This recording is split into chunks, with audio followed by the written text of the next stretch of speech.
what I am going to show you now is one of the secrets for making good watercolor work. It helped me a lot in order to create visually interesting images. Here we go. This Brussels sprout shows you everything you need to know for your second and maybe third layer to create depth and visual interest. Let's take a look at the Brussels sprout. So there are 3 buttons to push to create this visual interest and depth. First one is working with saturated or less saturated paint. With warm and cold colors is the second.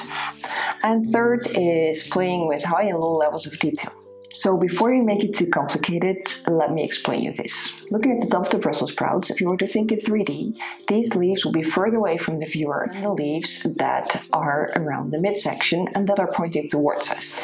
I chose to use a less saturated mixture to work with the top leaves and a more saturated mixture with more vibrancy to work with the leaves that come close to the viewer.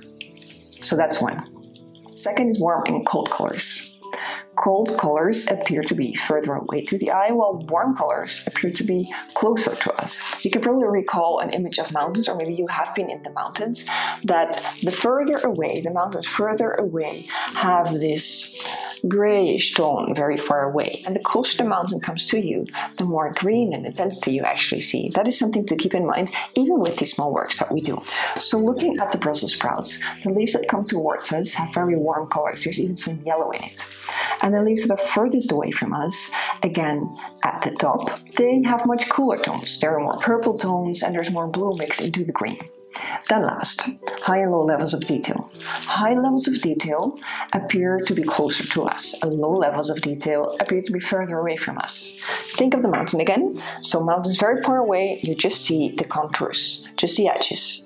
Closer to us, we could see some trees and we might see that there's a road going, and that's the thing we will be doing for our work as well. So looking at the Brussels sprout again, the leaves coming towards us, in the lower right, you can see lots of veins, and you can even see that the leaf is sort of curling.